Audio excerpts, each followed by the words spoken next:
Mwangale, that is the former Prime Minister Raila Odinga yesterday meeting members of the County Assembly on an ODM ticket. I just want to question you on the timing of this. Why now?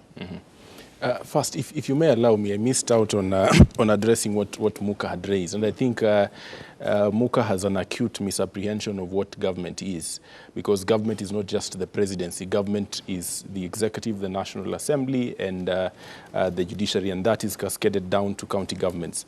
And so what we have been experiencing over time is this dependency syndrome that he's talking about, that an MCA will sort out even the nitty-gritties that should be sorted out by the taxes that we pay. And if we continue employing this carrot and stick politics, we'll never get out of this pit that we have dug ourselves into over the last 50 years or so.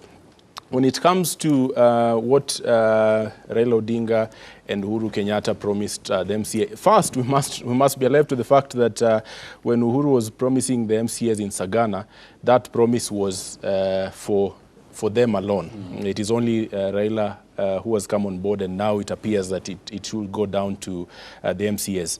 But this warped logic I do not understand, that because MPs are given car grants, so we should give them to MCAs. The question we should be asking ourselves is, why should we be giving MPs car grants in the first place? We cannot justify car grants to MCAs because MPs have been given car grants. I mean, we pay these people too much money. And I think it's a problem across the continent, with the exception of South Africa and some other few countries. We pay elected leaders too much money to sit in their lofty positions and forget the issues that face common mwananchi. And I've mentioned before, the fact that elected leaders still refer to us as common mwananchi points us to one thing, that we are as common as it gets. And because we are that common, our issues no longer come to the fore. The other bit that is also important to note is that lobbying in Kenya is not what lobbying is in established democracies. Lobbying in Kenya means there is intimidation, you have threats, you have bribery, and you have all sorts of ills going on. When Uhuru Kenyatta mentions that this is not a bribe, Raila Odinga says the car grants are not a bribe. Well, we know what it is. You can tell us as much as you want that this is what is owed to MCAs as a matter of right, or as a matter of course in their dispensation of public duty.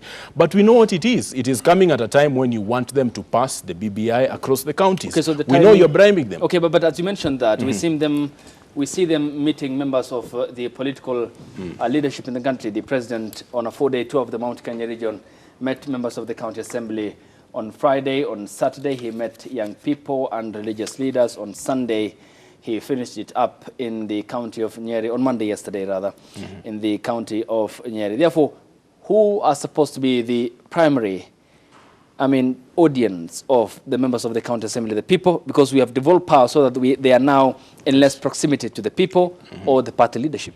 I think the way our political parties and our political landscape is structured, we have people who are supposed to be paying allegiance to the citizenry, who are paying allegiance to their puppet masters. And this is what is happening to the MCAs. They are now playing the tune of their puppet masters. I mentioned here before that it will be a breeze passing BBI across county assemblies. It will not be a question, it will not be a struggle. Just a few counties will not pass it, but it will be a breeze, because these people can be bought with as little as 10,000 shillings. I know it is a bitter pill to swallow for those that are straightforward within those positions, but we have crooks in public office. Crooks who can be bought with as little as 10,000 shillings. To them, service delivery and service to the people is not an issue that they can even countenance. And that is a problem that we must address. So the BBI will pass through the counties, but my trust is in the people, because at the referendum, the people then have a voice, because your representatives have failed in analyzing this bill.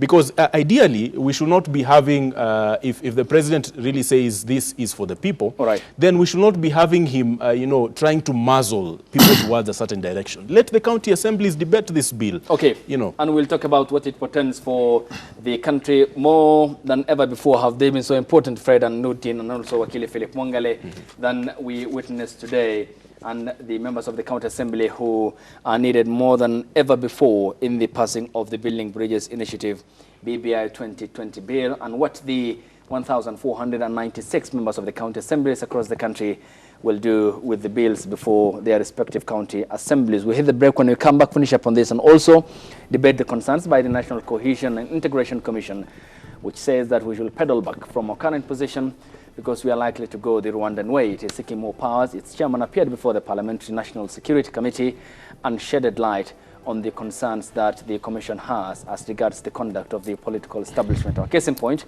will be the county of Kisii, where MP Sylvanus Osoro and Simbarati were involved in fistfight. After the break here on the broadcast. Good afternoon. Welcome back to the broadcast. You're watching New Day Kenya. 0791478990 is the number, the hashtag on Twitter. New Day KE, the short SMS code is 40920. Still with Fred Muka, Nurdin Kagai, and Wakili Philip Mwangale. Gentlemen, your time is appreciated and many thanks. To you, Fred. Yes. The President and the ODM party leader, since the handshake and the subsequent formation of the BBI task force, have